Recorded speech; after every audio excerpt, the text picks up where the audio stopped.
So I just shot my monthly reset video, and as I was filming it, I was thinking, there's a lot of different ways that people like to reset for the month. So I figured that I would create or compile a list of other ways for you guys to reset, to use as inspiration in case you guys wanted to do a monthly reset for yourself. I've created this video in list form like most of my other videos with the hopes, actually, that you guys can kind of pause the video and do the things that I'm talking about after I'm talking about them, and then replay it and then do the next thing so that you are doing the things that I'm talking about in this video. So without further ado, here are 6 ways that you can reset for the new month.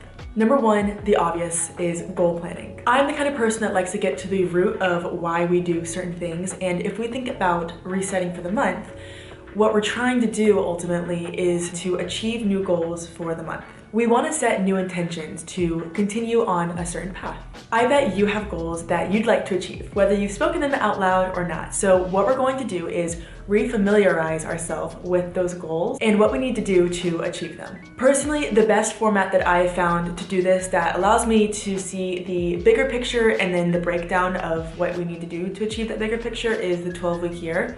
I've created a video about this, and I will link the dashboard that I use from Notion in the description down below. I'm a really strong believer that we have to be very connected to our goals and to be familiar with them. Otherwise, they're just something that we want. They're wishes, essentially.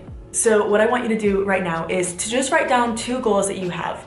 They could be spiritual, they could be fitness related, they could be more personal, they could be financial, and create an action plan. I will link the 12-week year video that I made so that you have a clear idea of how I go about listing my goals and then breaking them down to achieve them. The next thing that we're gonna do is declutter. I want you to clear out one area of life that doesn't get decluttered enough. It can be your pantry, your car, your jewelry box.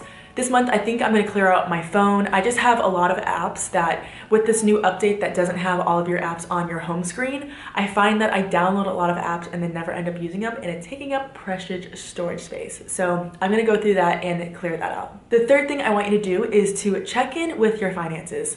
This is something that I actually recommend doing weekly, but some people don't do it at all, so I think doing it monthly is a good start. What you're gonna do is you're gonna take a look at your financial statements. I know that this can be a little scary sometimes, but look at your credit card and your bank statements. And there's some apps that do this, but I personally like doing it manually because you're able to really see what stores you're spending, how much you're spending in each store, how frequently you're spending money at certain stores. But what I'm talking about is to categorize each expense. So the way that I categorize my expenses are, I have fixed expenses, which are things like rent. I categorize my gym membership as a fixed expense. It's something that I'm paying every single month. Then you're gonna do non-fixed expenses. These are things like going out to eat, shopping, going to see the movies, gifts, things like that. I have my subscriptions, which are like Netflix, Spotify, random Apple subscriptions that I have. I have investments, so crypto investments, S&P 500 investments, my Vanguard Roth IRA investments, and that's about it. So go through your bank statements, categorize where you're spending money so that you know exactly where your money is going and how much is leaving your account every month and how much is coming in every month. The fourth thing that we're gonna do is to schedule 3 fun things for this month. We humans tend to be creatures of habit. I think primitively we do this out of protection. We know what's familiar. But I've always found great joy in venturing outside of my normal routine. I encourage you to do the same by scheduling 3 fun things to do this month. Oh, the lights just came on. For September, the 3 things that I'm planning on doing is I really want to visit a museum that's in Miami that I've heard a lot of people talk about that I haven't been to yet.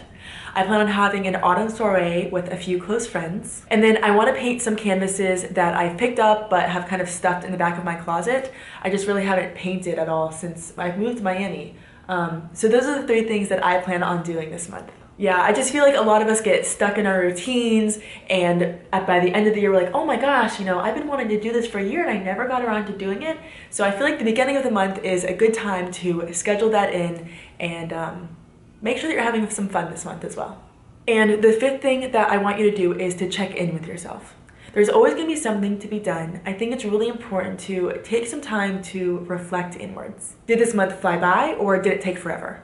I always feel like it's the former, but that's just me. I recommend journaling using the following prompts. How did I feel in social interactions? Was I anxious? Did I feel like I overshared? Did I listen? What did I do this month that made me really happy? It doesn't have to be anything crazy. It could be that you used a new lavender water spray for your pillows, or you started taking a different route for your morning walk. But it also could be something crazy. How was my overall mood this month? Am I feeling overwhelmed or bored? I think it's really important to take the time to turn inwards in order to take action. So using these prompts is a good way to kind of reflect on the major areas of your life and make sure that you're doing good. So I know at the beginning of the video I said that was 6 ways, but it turns out there's only 5. I've been on a big kick of being present, using the past as a platform to propel off of and the future as a rope to pull me forward. I believe that doing these 5 things allows me to reset so that I can go into the next month with clarity and peace. I hope it does the same for you. Thank you so much for watching this video. Be sure to like and subscribe as I'm really growing this channel. I hope you have the most incredible day. Bye.